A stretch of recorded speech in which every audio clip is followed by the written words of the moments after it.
В региональном Миннатсе сегодня не протолкнуться. На прием граждан пожаловали жители республики из самых разных ее районов. Одним из первых обратился к министру Курейш Багарчиев по поводу предоставления компенсации тем, кто пострадал в результате событий осени 1992 года. Будет ли еще оказываться помощь в республике этой категории населения и как ее получить? В данный момент Курейш в очереди находится на 236-й позиции, поэтому собравшиеся отвечают, что придется дождаться своей очереди. Общереспубликанский день приема граждан – отличная возможность для жителей республики напрямую обратиться с наболевшими вопросами к властям. Вот и Лидия Гагиева решила не упускать такой возможности. Какая помощь полагается по программе возвращения русскоязычного населения? В связи с кончиной супруга Лидия оказалась в тяжелой ситуации. Улан Евлоев пообещал рассмотреть этот вопрос более детально. В декабре 2011 года было решение правительства выделить мне жилье как русскоязычный. Так, ну вот все это тянется. Летом, в начале лета я была у вас на приеме. Вот. Результата пока никакого нет, поэтому пришла еще, говорю. Бойко Гагиева, на фамилию у нее. Согласно по программе, если один из супругов является представителем титула национальности, то в программе не оказывается помощь. Как только будет финансирование, наша комиссия будет рассматривать, обязательно будет рассматривать ваш вопрос. Мы постараемся все возможное сделать в рамках нашей компетенции.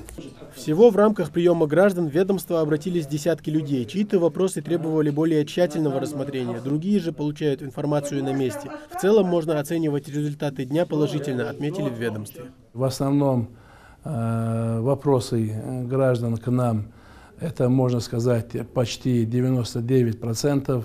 Это вопрос обустройства вынужденных переселенцев, получения жилья или получение сертификатов на приобретение жилья. У нас, к великому счастью, есть и Конституция, есть и глава республики, есть и герб, флаг, гимн. Мы очень динамично развиваемся, можно сказать, ускоренными темпами. Я думаю, этот процесс будет и дальше продолжаться, с чем я поздравляю наших граждан с Конституцией республики.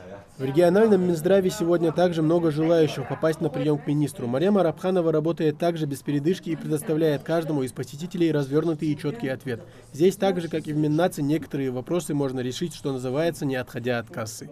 На приеме очень много людей у нас, это традиционно, всегда у нас на наших приемах бывает очень много граждан, потому что наша сфера, она относится к той сфере, где наибольшее количество вопросов возникает, и они, как правило, связаны с состоянием здоровья человека в основном. Основные вопросы, с которыми обращаются люди, это лекарственное обеспечение, это лечение, это направление на обучение, это повышение квалификации, и бывает ряд вопросов, которые были связаны с каким-то графиком приема врачей в поликлинике, с госпитализацией в стационарах.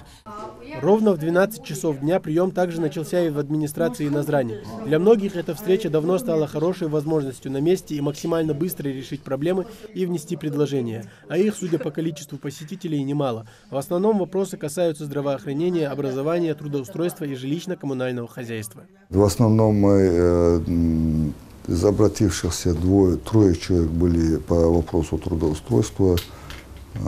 Одному мы порекомендовали стать на учет, двоих взяли у себя на резерв.